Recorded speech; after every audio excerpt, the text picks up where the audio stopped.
All right, so I think I'll do it this way. I'm going to put the BGM back on. I have the Salty Bat stream muted.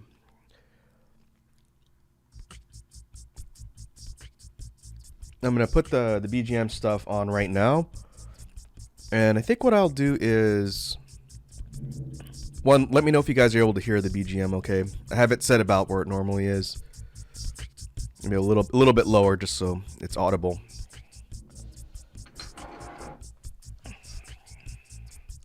I'm going to leave the Salty Bat stream running in the background, and then we'll do the Q&A on this layout. It'll just be the Twitch window in the back. Or I could maximize it, I guess. It doesn't really matter. I'll just leave it the way it is. But here's what I want to do for the Q&A. What I did was I posted on Twitter a few days ago. I said, hey, I'm going to be suffering on the punishment stream today. Oh, Edward said, sounds good. Okay, thanks, Edward. I said, if I'm going to be suffering using hot sauce on today's punishment challenge, it'd be a good idea to also do kind of Hot One style, do like a Q&A. So I said, people send me questions on Twitter. I will compile them into a series of questions, and I'll answer them here on the stream today. So I did that, and the way I want to do this here is I will put a couple things of hot sauce on my plate, and then what I'll do is I'll take a smaller bite of chicken each time I answer one with a little bit of hot sauce on it. And then we'll proceed. I think there's maybe like 30 questions. I got a decent amount of them, and I just compiled them all. I looked at them briefly, but I didn't write any notes down. Originally, I was going to write my answers down, but I didn't have time, so I'm just going to answer them off the cuff. So let me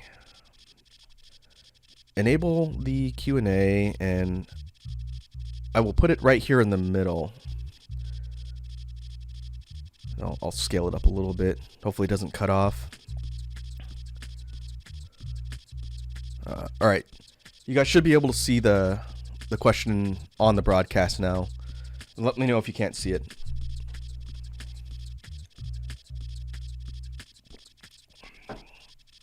All right.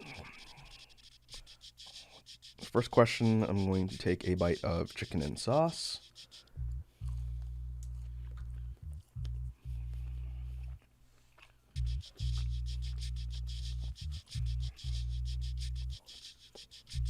Whew.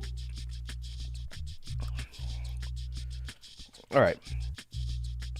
Question one from Twitter. My keyboard here. Cats or dogs or rabbits or birds or fish?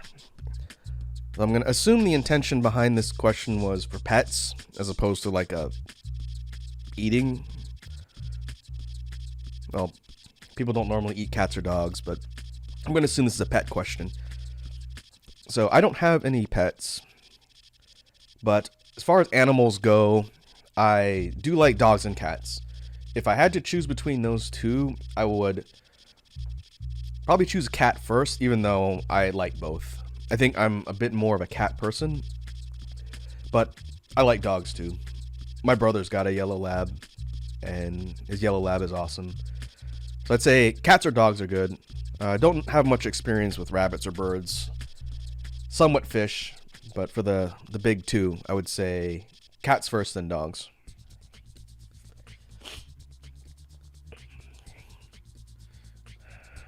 All right, let me get a different hot sauce, and then I'll cycle to the next question. And in case those people that jumped on missed my explanation at the beginning of the stream, the BGM tracks that I'm putting through on the background today are all the new ones that I just recorded. You won't be able to see the titles of them because I don't have the song info, but I posted over on Twitter what they're called. When we do a regular dedicated chill stream, I'll have the song info up. Actually, maybe I can add it. Let me see.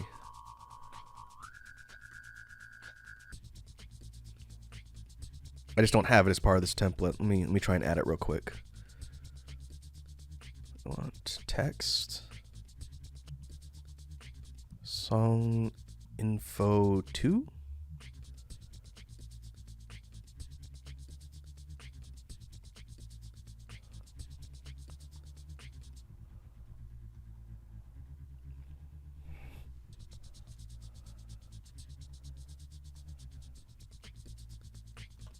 Oh, not that one.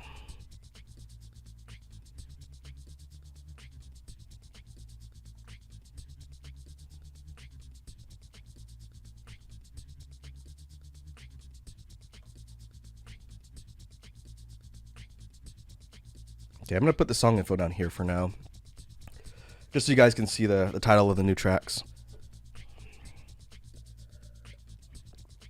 All right, next question.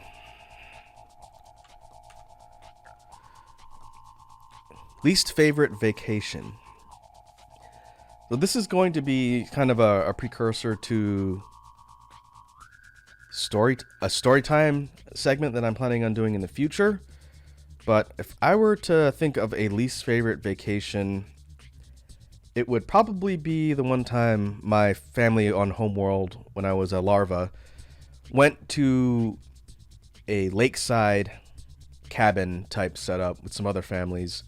And I'm not going to go into specifics because this is going to be a story later, but let's just say I almost gave my father a heart attack. And it ended up kind of ruining the vacation for everybody. So that's probably my least favorite. Other than that, I've had pretty good vacations over the years. But there's a whole bunch of other stuff that goes into that. So I'll leave it at that for now, and that's going to be a story that I go into later at some point.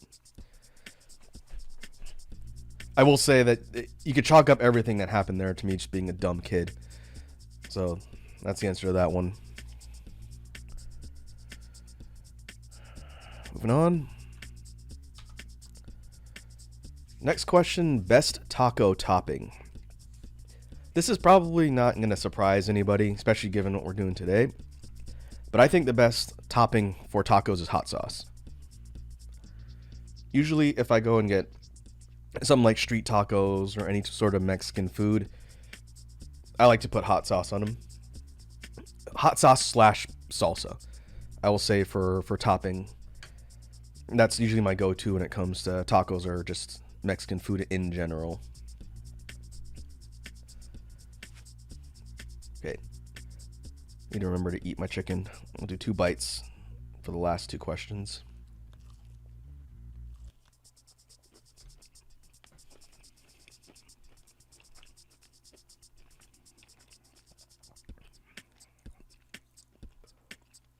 Oh, that was ex Horesco. Whew.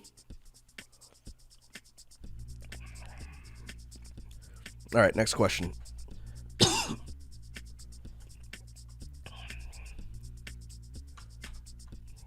Best sport. When I thought about this particular question when I got this one on Twitter, I wasn't quite sure if the intention was best sport to watch or best sport to play. So I figured for the sake of answering the question, I'd answer both scenarios just to be thorough. I don't watch sports, so for best sport to watch, there really isn't one that'd be in the running because I don't watch sports at all. If I absolutely had to choose and pick one, it would probably be tennis.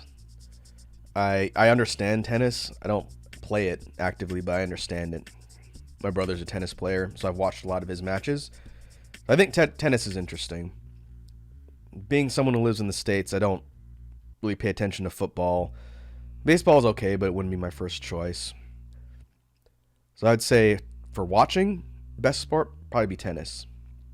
For playing, I don't really play sports either, but if I had to choose, I would say ping pong or table tennis to play. There was a time in late Earth school where I played a lot of ping pong. I had some friends that were pretty into it, and we had our own table at our place. Haven't played it in a while because I don't really have access to facilities now, but yeah, ping pong is one of my favorite things to play. I do kind of miss it.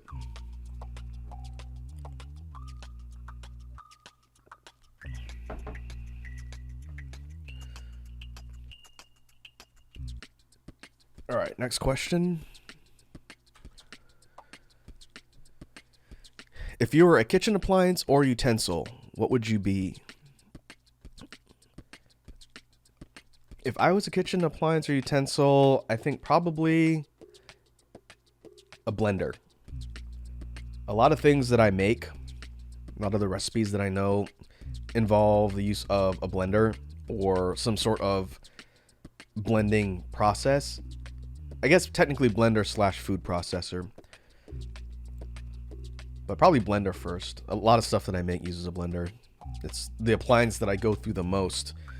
I really need to bite the bullet and just buy one of those Vitamix expensive ones. So I have one that'll last me like 20 years. Because I tend to go through a blender like once every 5 years just because they wear out. Or the containers break or they just become less effective, so I have to get a new one. We'll see.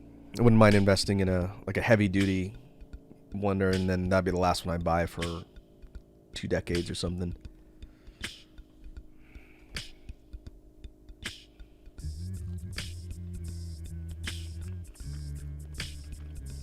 Whew. My mouth is still on fire. All right, next question. Let me get some different hot sauce here.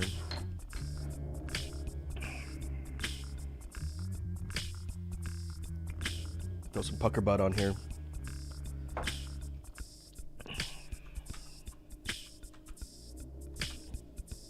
right, let me grab a bite and then we'll answer this one.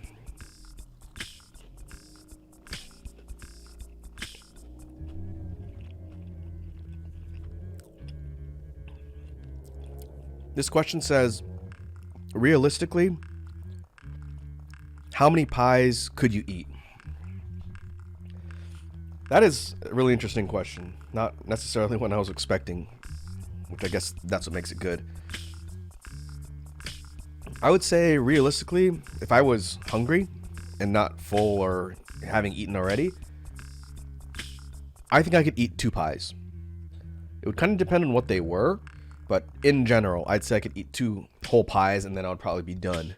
Any more than that, then I would most likely keel over. If it was a fruit pie, I don't think I'd have as much of an issue. If it was some sort of cream-based pie, like a whipped cream or something like that, those tend to be a bit more dense, but I still think I could stand by eating 2. I've never actively tried, but if I were to guess, I would say 2 pies in total.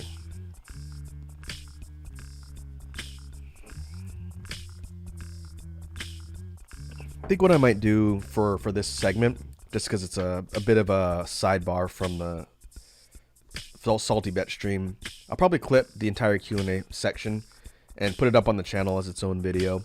That way people are curious of what I answered.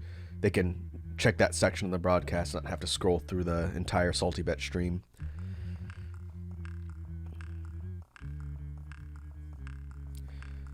Okay, we'll move on. Give me 1 second. I need to blow my nose. My nose is running.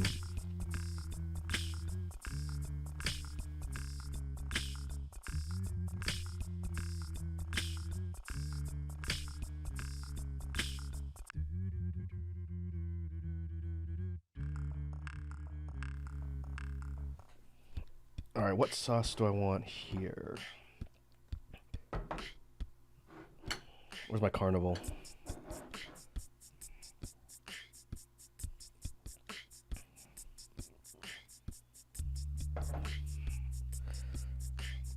All right, let me take a bite and then answer this one.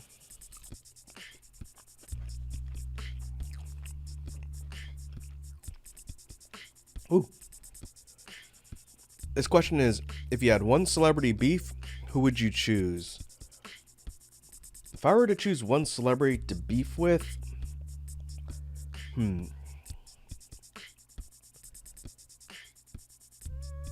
that's a tough one. I'm assuming this means just like a verbal beef, not like, which celebrity would you want to fight? So if I had to choose a celebrity that I'd beef with,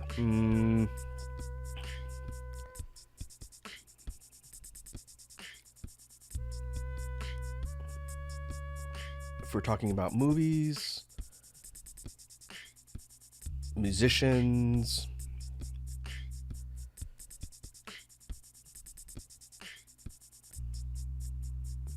You know what? I'm gonna pick Lil Nas X because he seems like he'd be a really funny guy to beef with just for the sake of memes. I got nothing against him. I think he's an interesting fellow by himself, and his music is decent. But if we're gonna make a media spectacle and something that people can be amused by, I think a quote unquote beef with Lil Nas X would be funny. So that's my answer to that one.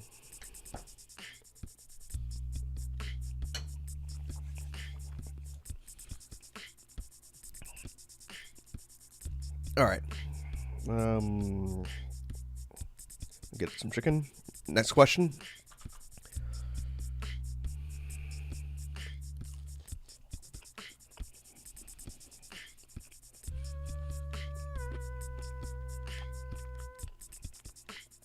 Well, that was in a bit of a mix.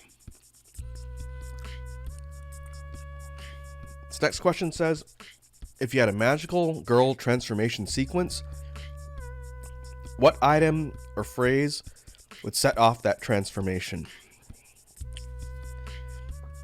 That is also an interesting question. If I was a magical girl and I had a transformation sequence, the phrase that would set it off the whole scene and sequence would be, don't forget to like, comment, and subscribe. Something I never say. Saying that would cause my transformation to start, and then it would be probably horrifying to watch.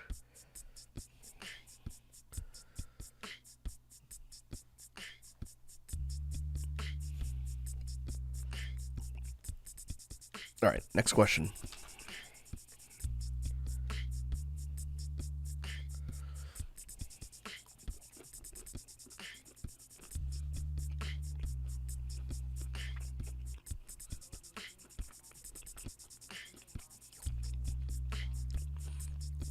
Next question says, what one household item do you often lose? That's also an interesting question. For me, it tends to be a kitchen utensil component. And I'm not talking about a whole appliance or a whole utensil, but a piece of something. Like if I have to take something apart to clean it or run it through the dishwasher, without fail, I will forget where I put one part. Like if I hand wash one part and ran the other through the machine. It's happened so many times where I've misplaced one part and then I can't use my appliance or tool because I don't know where I put one section. It's terrible, and I need to stop doing that. It's a waste of time.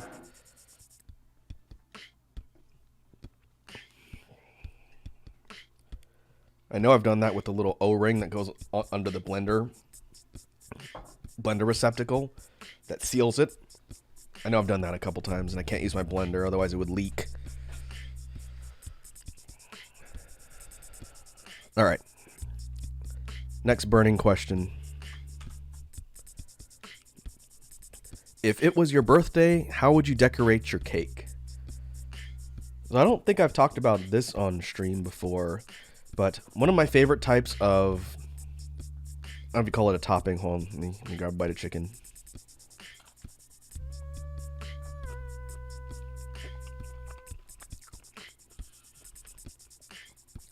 One of my favorite types of cake to eat, and I don't eat it very often because it's, one, expensive and not terribly commonplace, is marzipan topped cakes or marzipan wrapped cakes. Last time I had one was a long time ago, but that's one of my all-time favorites. So if I was going to decorate my birthday cake, it would be a marzipan wrapped cake.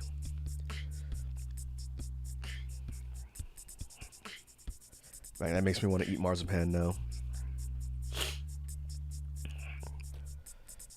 All right, moving on. Get some chicken.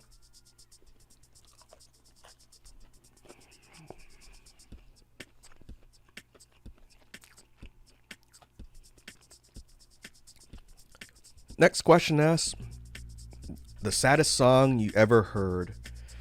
Okay, this is one that I have a pretty ready reference whenever someone asks me. It's not the first time I've gotten this question. To me, the saddest song I've ever heard is a Japanese song. It's by an indie band that I don't know if they're still making music now. They were active in the 2000s, but their name is Frafoa, FRA-FOA.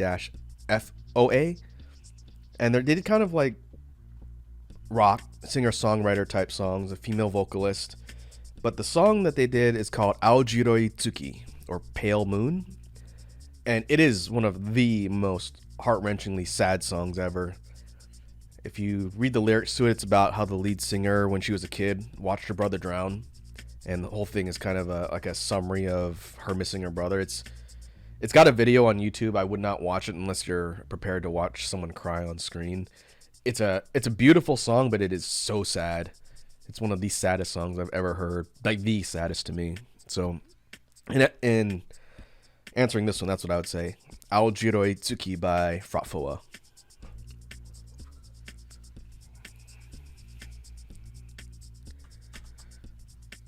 Next up, hardest tongue twister.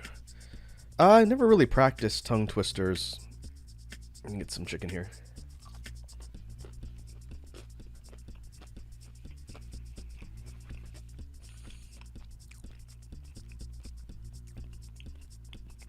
I've heard a lot of the common English tongue twisters, like she sells seashells by the seashore. I don't really find that one too difficult.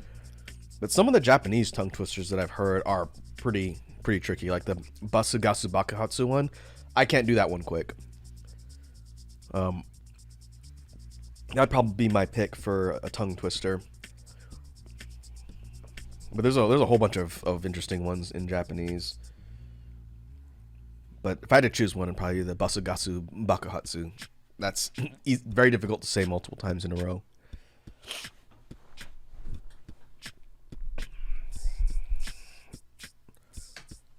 All right, next question.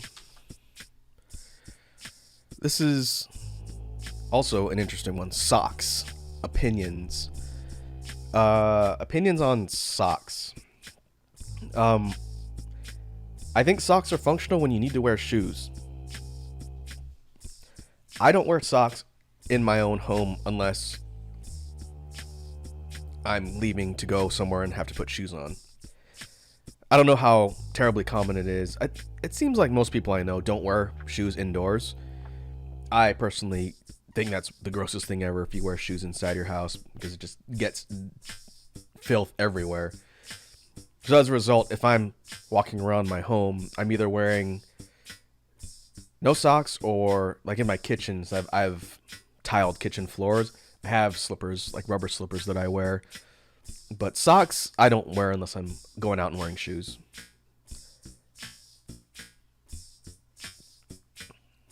I don't really have a strong opinion on socks, but to me, they're just more of a necessity when wearing shoes. I know some people will wear them when it's cold or sometimes when they sleep. I can't do that. That drives me crazy.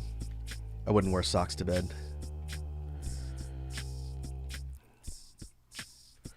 All right, moving on. Let me get a different hot sauce on my plate here. I think because I'm not doing this quite as fast as when we're doing salty bet matches, the heat's calmed down a little, but my mouth is still on fire.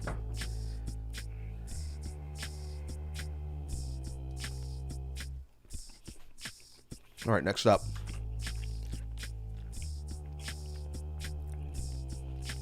In your opinion, what's the most overrated video game? I'm assuming this is a question regarding just a game, not necessarily a franchise.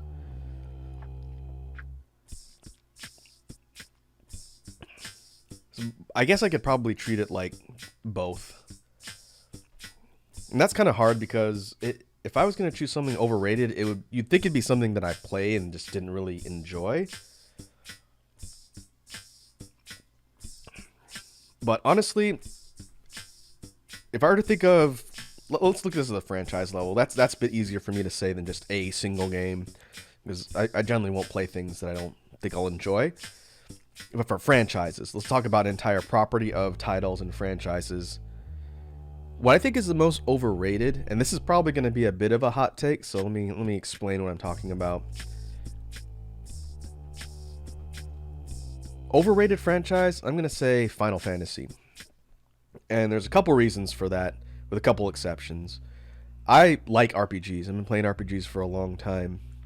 I don't have a lot of investment in the overall Final Fantasy franchise. I've talked about it before, but I've only played a couple of them. But I know for a lot of people, their first RPG experience was with a Final Fantasy game. And I think that's good. But I have talked to some people that kind of refer to the franchise as the be-all, end-all for RPGs, and I don't think that's necessarily true. Some people have certain installments that they like more than the rest. Some people really like Final Fantasy X. Tons of people really like 7. My personal favorite, 6. But I feel like the entire franchise wouldn't be consistent enough to be the greatest ever.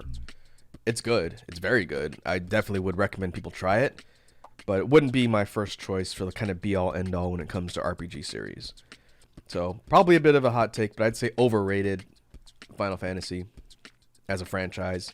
Individual games is a bit of a different conversation, I think.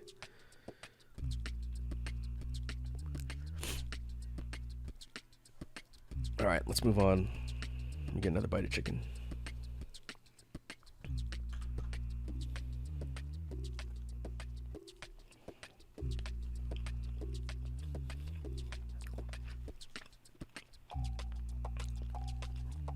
Alright, next question. Ooh. Oh, I went up my nose. If you could be isekai'd into a video game, which one? If I could be isekai'd into a video game, which one would I choose? Now, I've talked about it before on stream. My favorite franchise is Monster Hunter. I love the Monster Hunter series, and I've sunk probably thousands of hours into the different games. If I was going to be isekai'd into a video game, it wouldn't be that series, interestingly enough. I think for me, if I had to choose one, I would choose the SMT universe, or Shin Megami Tensei. Something like a Nocturne environment I think would be super interesting to be pulled into. Just because the whole idea of alignment and sort of the struggle for survival is interesting. It would suck probably, but it'd be really an interesting environment to try and live through. So yeah, to answer this one, if I were to be isekai'd in a video game, I'd choose an SMT game. I don't know which one. It's hard to decide. The SMT mainline ones all follow a similar premise. That's why I said just SMT in general. But if I had to choose one, I guess I'd say Nocturne.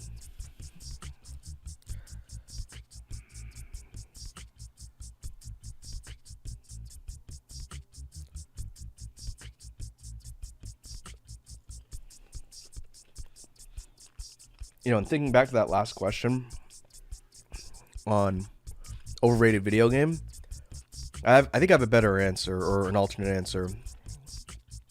I still think Final Fantasy as a franchise is overrated, but I feel kind of the same way about the Pokemon series. So a runner-up answer would be Pokemon for overrated video game or franchise. But we'll go ahead and move on. Next question. If you were in a dating sim as a dateable character, what would be your archetype? Let me put this over here so I can read it easier. Dating sim as a dateable character, what would be your archetype? That's an interesting question. I think for me, it would probably be quirky nerd character. I don't think I could pull off the suave or like kind of ladies' man type character, and it definitely wouldn't be like an athletic or jock type character, because that definitely ain't me. So I'd say probably the quirky nerd.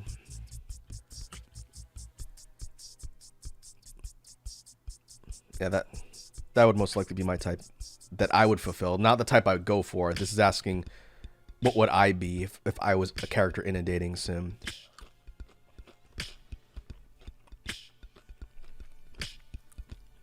All right, next up. Need some more sauce.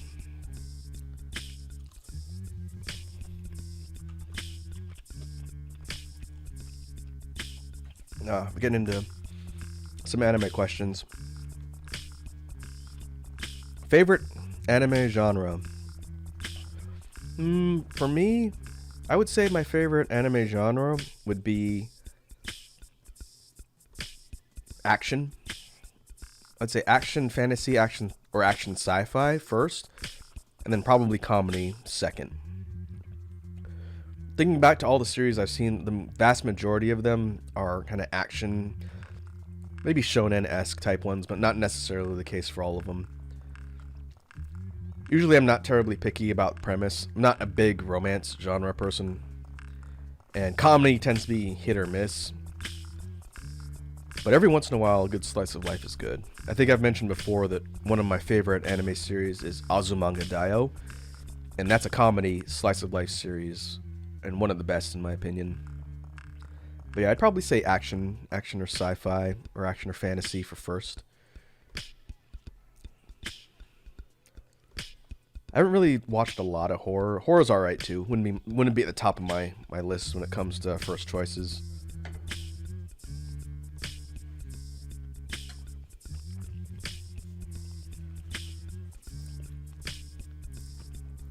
Alright. Next up. Worst anime. Alright, now we get to the cancelable part of the Q&A. So for me, I don't really think a worst anime is necessarily something that's at a high risk, unless a series does one of a couple different things. If a series bores me, I usually won't finish it. If a series annoys me, I may finish it and then just have negative impressions from the experience.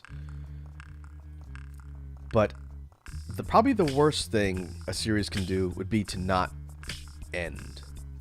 And I understand for a lot of anime series, sometimes they run out of money and they're not able to fund the majority or the rest of whatever it is they were going to do. And that's always unfortunate when it happens. And if it's a short series, that sucks, but it's not a big deal. But when it's an investment and then it just stops, that's one of my biggest pet peeves. So for me, the worst experience that I ever had with an anime was back in the early mid 2000s, and it was a series called Trinity Blood.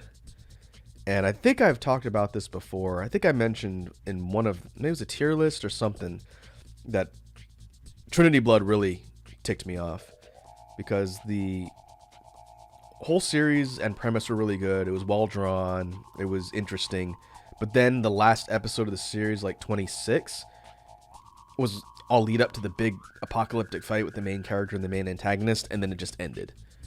They basically said, we're going to go off and fight the bad guy now, and didn't show the actual fight, just stopped. And it basically invalidated all the time spent up to that point because it didn't resolve anything, and he didn't get to the main resolution with the plot points and storyline, and basically wasted my time. So from a production and quality standpoint, I don't think Trinity Blood was that bad, but the whole experience was just such a waste of time that it really left a bad taste in my mouth, and it really annoyed me. So I would say that's probably my pick for worst of ones that I've seen. But that's really subjective. I'm sure people really liked that one. It was about vampires and stuff. The premise and everything was really cool. Just stopped. Didn't end. A runner-up from ones that I saw in the 2000s, back in the Earth School days, would probably be Final Fantasy Unlimited. That series I had a lot to say about, but I'll just say it was a lot of wasted potential and ultimately not a fun experience. And you would think something tied to Final Fantasy brand wouldn't have that problem, but that one didn't upset me quite as bad as Trinity Blood. But there were a lot of problems with Final Fantasy Unlimited. That's like a good 3 out of 10 in my book. Alright, let me get some more sauce. We'll move on. I really need to do like a dedicated chill stream anime discussion. I keep putting it off because I know it's going to get me in trouble. Alright, next question. What was your worst injury?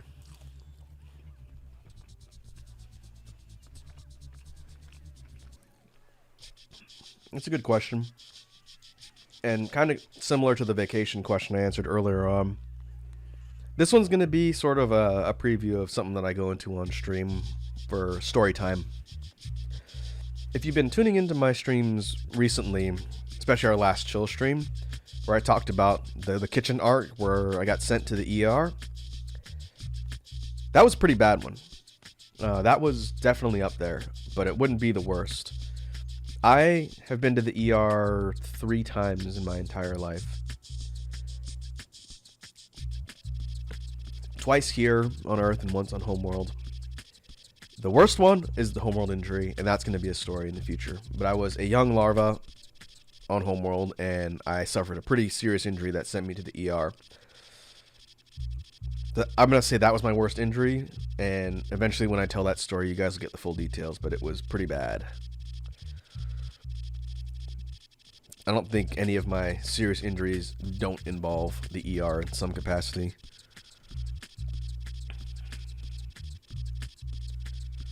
Alright, take another bite and move on to the next question.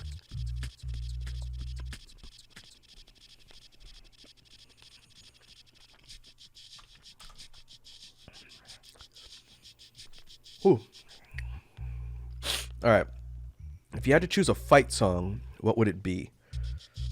So kind of like your own theme, like a fight theme if you're a protagonist type question, right? That's what I assume that is. If I had to choose a fight song, it would be the song Invincible by Pat Benatar.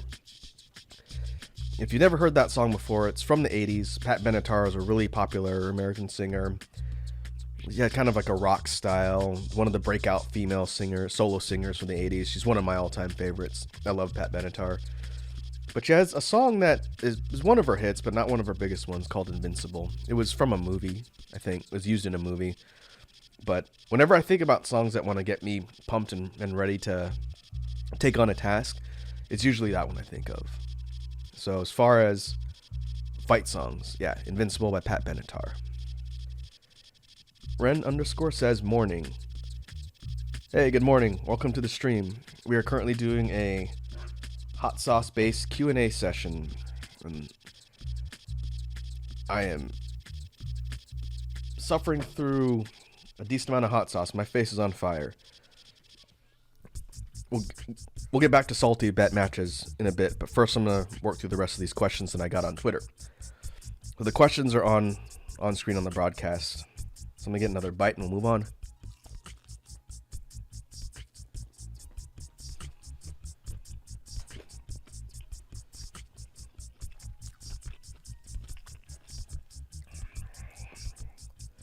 All right.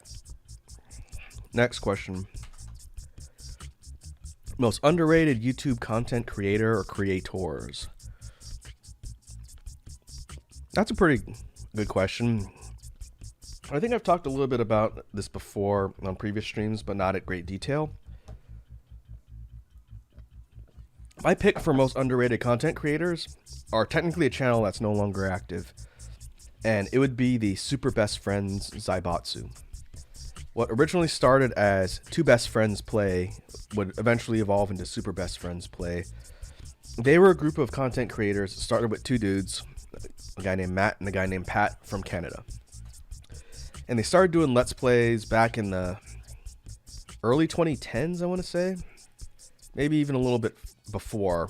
I found their channel after it had been around for a couple years. But it started with two guys and they did Let's Plays. They occasionally featured a third guy from the fighting community that was a friend of theirs, a dude named Wooly. And eventually they brought Wooly on as a third content creator full-time. And they brought a fourth guy on named Liam. These are all Canadian dudes. And they primarily focused on Let's Plays and Let's Play gaming content. And this was kind of before streaming was really that big a thing. They would kind of move into streaming later, and when they launched the Super Best Friend Cast, their podcast, that was pretty good too.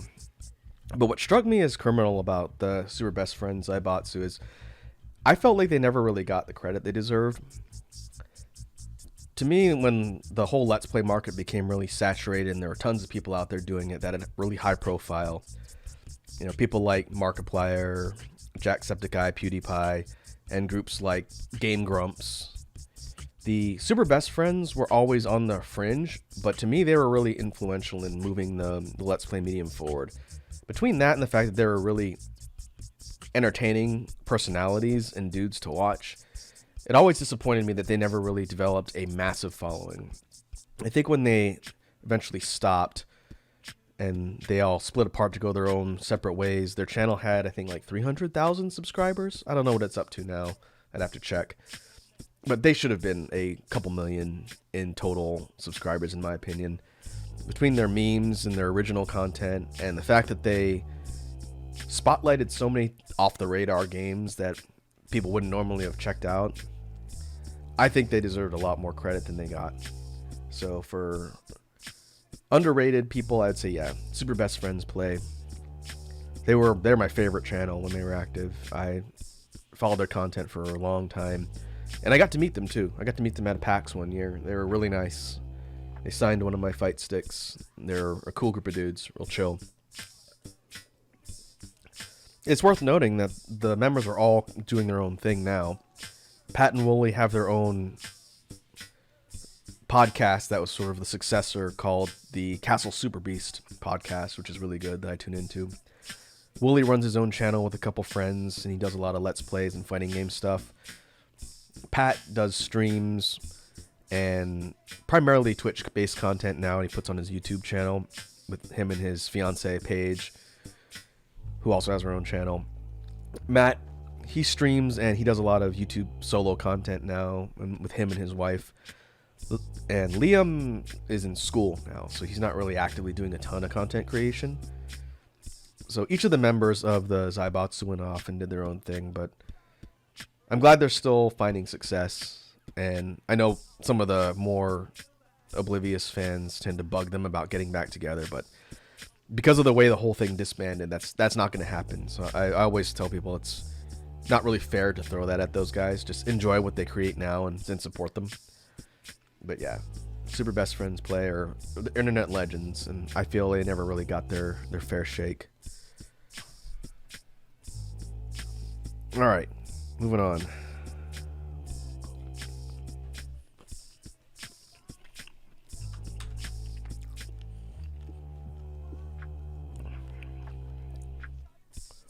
Biggest fear.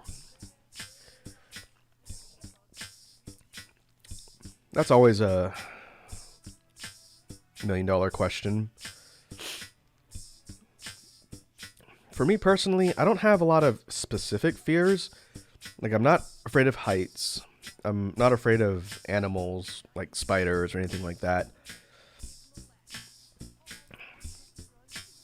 I think probably my biggest fear would be suffocating in like a trapped space. I'm not really a claustrophobic person, but my fear would be like getting stuck in like a cramped space and dying, or suffocating. Something like, you know, being trapped in, like you fall in like a chasm or something, or some sort of enclosed environment where you can't move. That'd probably be my biggest fear. Kind of one that's not necessarily readily a threat, but yeah, that's probably one I would cite.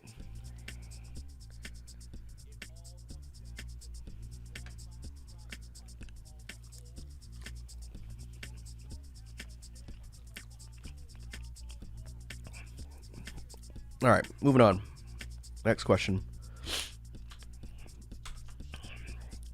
Favorite type of food?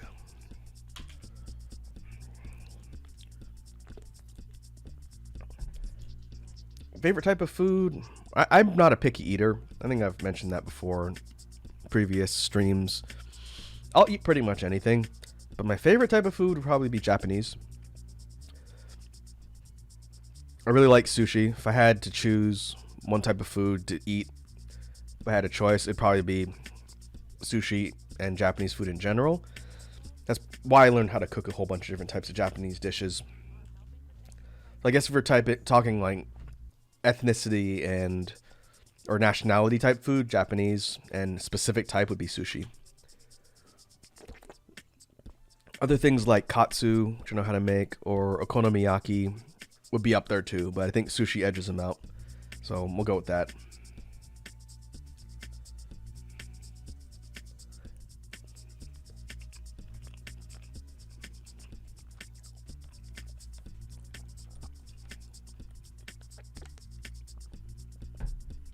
All right, moving right along.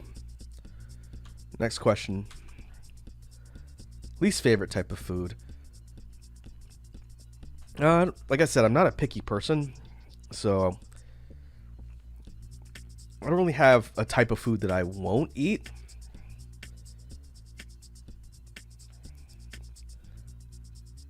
Let's see.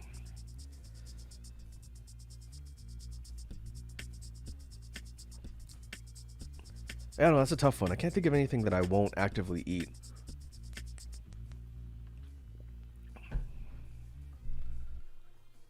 I guess organ, like unusual organ type food, which are a bit more of a like a delicacy type thing.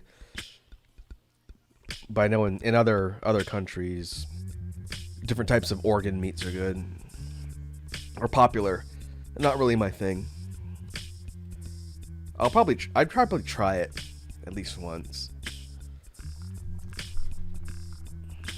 Yeah, that's kind of a tough one.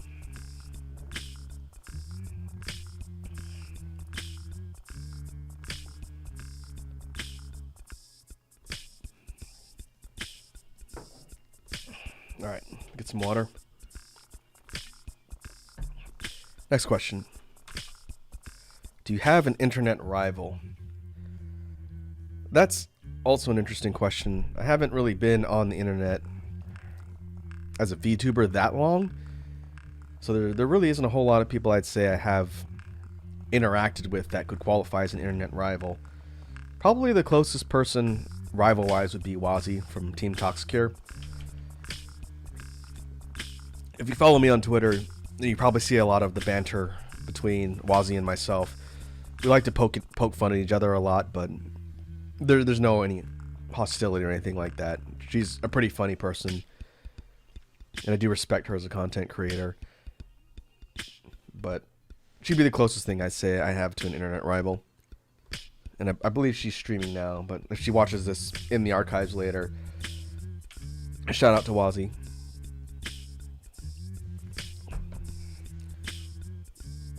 Alright, to grab some more chicken.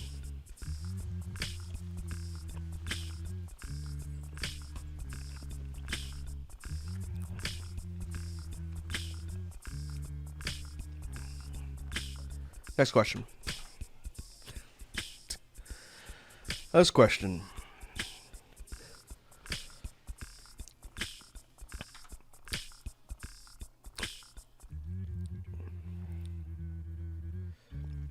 This question asks hentai, yes or no? What? What the f? I'm assuming this question is asking about the consumption of hentai content, which is quite the personal question to ask someone on Twitter. But it is Twitter, so I guess I shouldn't be surprised. I will answer shortly and succinctly. Yes. Moving on. Don't ask me for recommendations. That'll get me kicked off of the platform.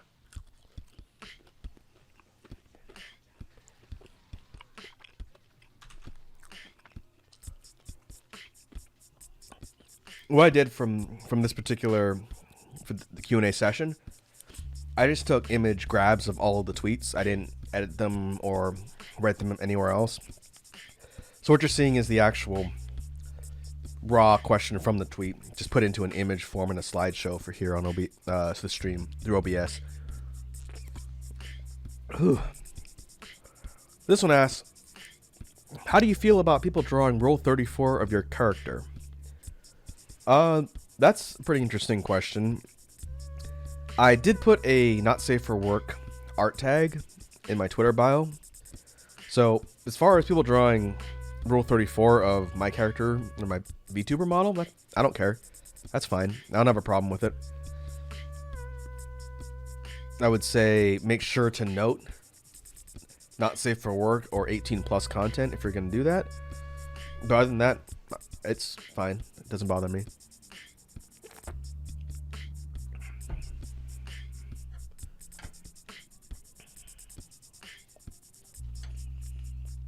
Grab some potatoes. Oh, my chicken is cold. I bought way too much chicken. I'll be eating this stuff for the next 2 days. But we'll move on. Next question.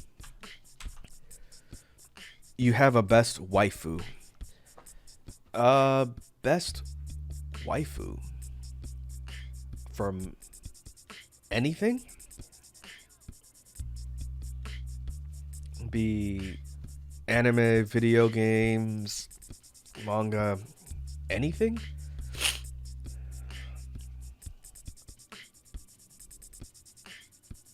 That's not really something I've thought a lot about. I could probably cite waifus from specific content, like a game that I play or a series, but I don't know about just in general, like the waifu to end all waifus.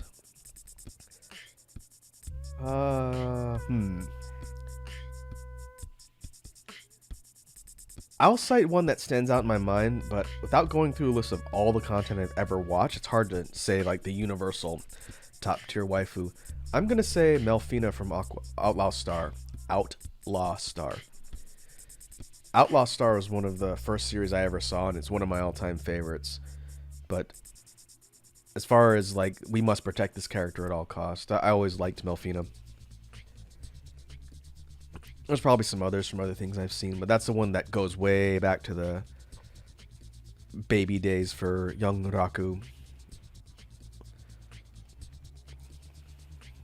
If we're talking specific games, it's a little bit easier to answer. But we'll go ahead and move on.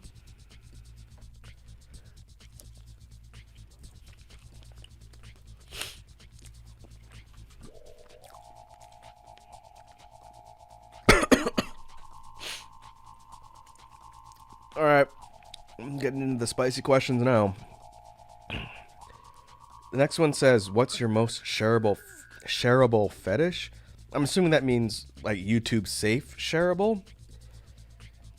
It's also not really a question I was expecting to get from just a general Twitter Q&A, but I guess I shouldn't be surprised.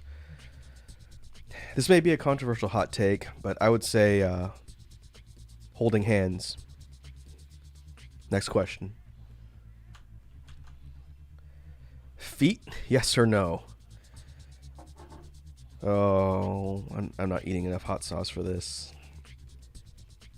Let me answer this definitively for the record in case anyone else in the future asks me, and I can just refer back to this Q&A video. I don't see what the big screaming deal is for feet, but if that's your thing, more power to you.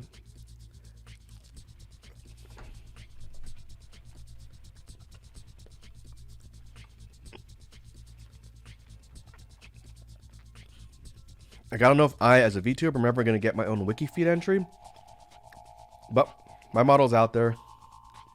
If that's your thing, go nuts. Next question.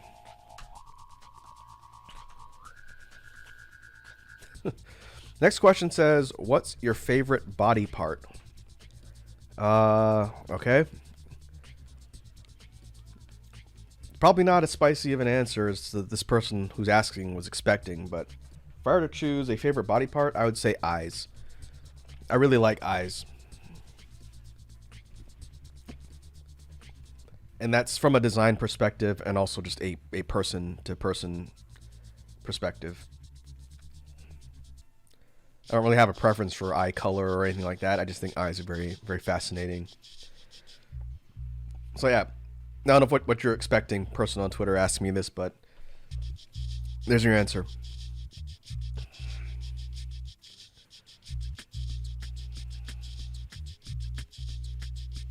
Next question.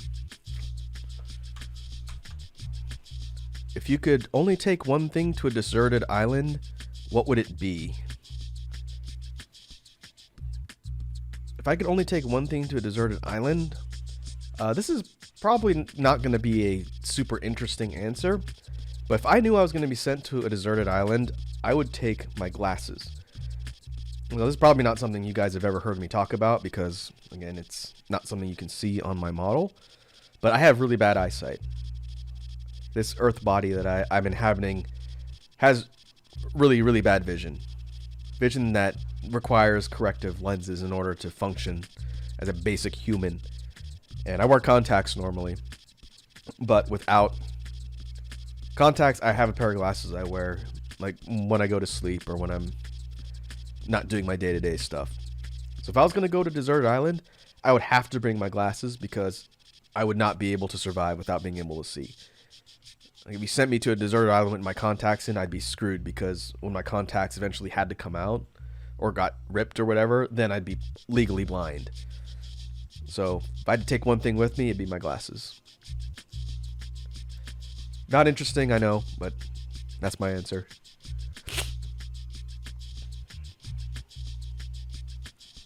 Next question.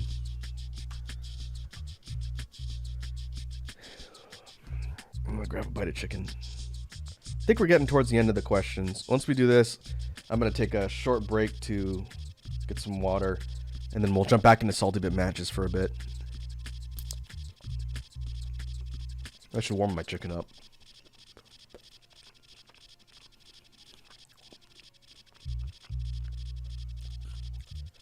So the question is, what's the most embarrassing thing that happened to you? This is a pretty easy one, and I covered this on the last Storytime Chill stream we did. And you can also see the video that's on my channel. That's a clip from that stream. It talks about how I got sent to the ER during the kitchen arc. So without going into the details of that whole story, it would be having the paramedics show up after I got injured on the job in the kitchen. And if you want the specifics of how that went down, check out the archive clip where I talked about the whole story from start to finish. But yeah, that was definitely the most embarrassing thing that's ever happened to me publicly. I've done plenty of embarrassing things that weren't public spectacles, but that one was a public spectacle and was mortifying.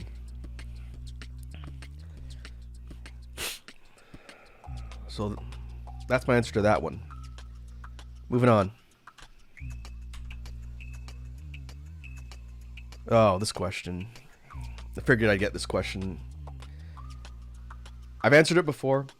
In fact, it was Wazzy, my quasi-internet rival, that asked me this the first time. But the question's pineapple on pizza, yes or no? And Wazzy gave me a little bit of flack for not really coming out in strong defense or condemnation of either side. So I'm going to make a more definitive answer here. I'm going to say yes. I don't think pineapple on pizza is a big deal. I think it tastes fine. Pineapple on pizza wouldn't be my first choice of topping, but I got no issue with it. Hey, Penguin Party. Penguin says, "Hi, Adaku. Just got home from work and got a terrible question for you. Would you rather be locked in a room with anti-vaccine soccer moms, or be locked, I'm assuming locked in a room with Twitter, TikTok vegans?" Okay. Is that assuming the Twitter/TikTok vegans are vaccinated? If I could clarify the answer to your potential question.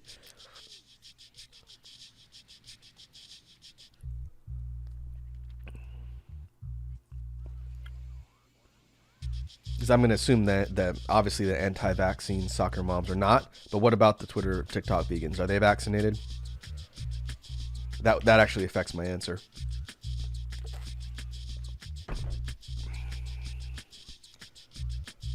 In the meantime, I will eat another bite of chicken.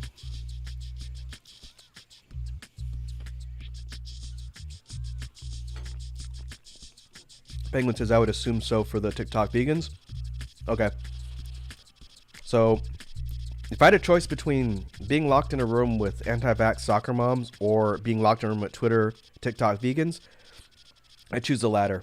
I'd rather be locked in a room with Twitter, TikTok vegans than anti-vaxxers because, again, assuming they're vaccinated, I have a less chance of getting the plague. And the other reason for that is I talked about it on the last story stream. I used to work in a vegetarian station in the kitchen, so I'm familiar with vegans. I've talked to them before. Again, I don't have a problem with the ones as long as they're not in your face. So, yeah, I could deal with being locked in a room with them. Good question. Alright. I'm continuing to eat hot sauce. My face is now getting more on fire. Heat's picking up again.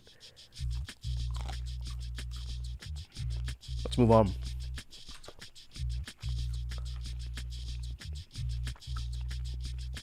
Next question says, if you could meet one VTuber, who would it be?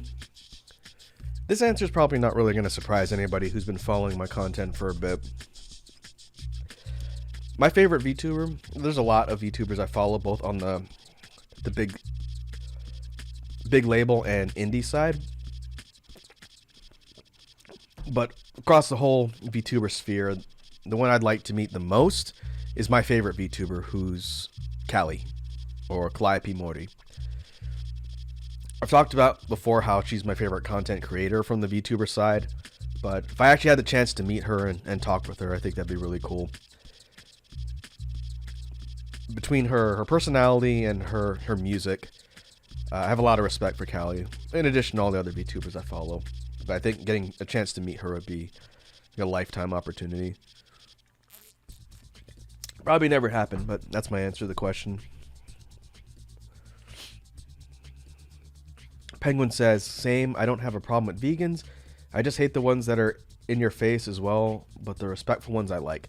There's nothing wrong with being vegan, but as soon as you start being preachy and trying to dictate to other people how they should live their lives because you think you know better, it doesn't matter what your lifestyle is. As soon as you start doing that, it's a detriment to your cause, I think. Be it veganism, religion, or politics, or anything. As soon as you start trying to be zealous about it, to me, that's no good. Everyone should be respectful of everybody else's opinion, as long as it's not destructive. And that's the caveat that I have for anti-vax people who I think are destructive. But we won't get into that here. That's just going to get me in trouble. But yeah, good question, Penguin. Let's move on.